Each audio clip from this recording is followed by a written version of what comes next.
കൂടി കായിക താരങ്ങൾക്ക് സർക്കാരിന്റെ അവഗണന. സ്കൂൾ ബാഡ്മിന്റൺ താരങ്ങൾക്ക് ഭോപ്പാലിൽ മത്സരത്തിന് പോകാൻ ടിക്കറ്റില്ല. താരങ്ങൾ എറണാകുളം സൗത്ത് റെയിൽവേ സ്റ്റേഷനിൽ കുടുങ്ങിക്കിടക്കുകയാണ്. കായിക വകുപ്പോ വിദ്യാഭ്യാസ വകുപ്പോ ബന്ധപ്പെട്ടില്ല എന്നാണ് പരാതി. അർജുൻ മട്ടന്നൂർ നൽകും വിവരങ്ങൾ. അർജുൻ മട്ടന്നൂർ, എന്തുകൊണ്ടാണ് ഈ അവഗണന? ഭോപ്പാലിലെ മത്സരം എപ്പോഴാണ്?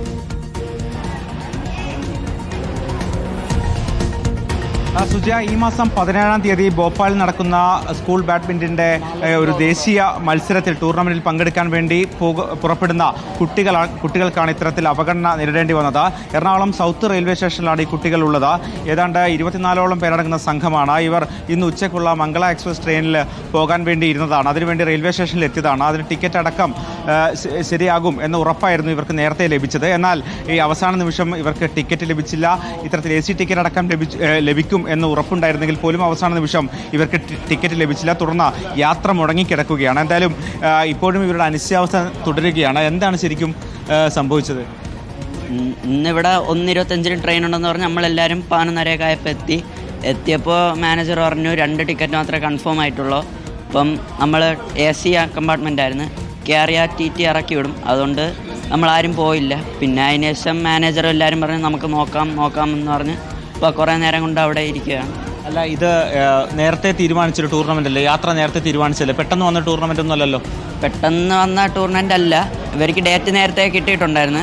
ഈ സ്കൂൾസ് ക്യാമ്പ് ഉണ്ടായിരുന്നു. ആ സമയത്ത് ഇവരും പറഞ്ഞായിരുന്നു വെയിറ്റിംഗ് ലിസ്റ്റാണ്, പോണ സമയത്ത് ഇത് ശരിയാവുമെന്ന് പറഞ്ഞു. അപ്പം നമ്മളെല്ലാം റെഡിയായി വന്നു. ഇപ്പം പോകാൻ പറ്റില്ല.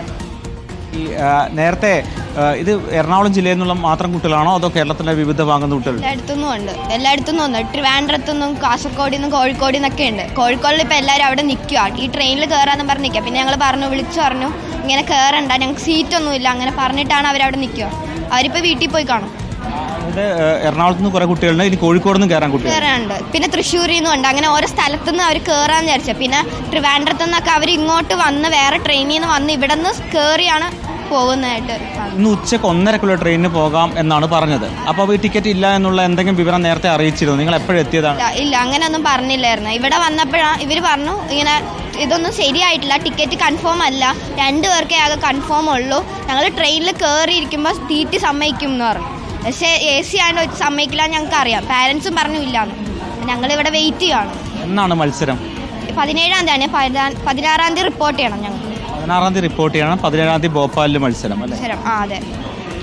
അധ്യാപികമാരോ ആരോ ഒപ്പം ഉള്ളത്?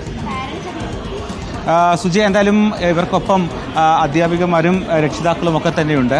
ശരിക്കും എന്താണ് സംഭവിച്ചത്? നേരത്തെ തന്നെ ടിക്കറ്റ് ബുക്ക് ചെയ്തിരുന്നോ അതോ എന്തെങ്കിലും അറിയിപ്പ് കിട്ടിയിരുന്നോ? ബുക്ക് ചെയ്തിരുന്നു, പക്ഷെ അത് കൺഫേം ആയിട്ടുണ്ടായിരുന്നില്ല. അത് ഞങ്ങൾക്ക് അറിയില്ലായിരുന്നു. ഇവിടെ വന്നപ്പോഴാണ് 23 പേര് പോകുന്നതിൽ 23 ആണോ 24 അറിയില്ല. 2 ടിക്കറ്റ് മാത്രമേ കൺഫേം ആയിട്ടുള്ളൂ. ഈ 2 ടിക്കറ്റ് കൺഫേമായ ബാക്കിയുള്ള കുട്ടികൾ ഇവർക്ക് ബാഡ്മിൻ്റൺ കിറ്റ് ഉണ്ട്, ലഗേജ് ഉണ്ട്, എല്ലാം ഉണ്ട്. പെൺകുട്ടികളും ഉണ്ട്, ആൺകുട്ടികളും ഉണ്ട്.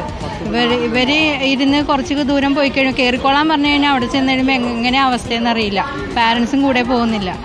ഇത് പിള്ളേർക്കും അവിടെ പോയിരുന്ന് ബാഡ്മിൻ്റൺ കളിക്കേണ്ടേ? അവിടെ പോയി ടയേർഡാവില്ല കുട്ടികൾ. കൈയും കാലും ഒക്കെ സ്റ്റിഫാവും. നിന്നും ഇരുന്നതൊക്കെ പോകാൻ പറ്റില്ല. ഇതിനെപ്പറ്റി ഒരു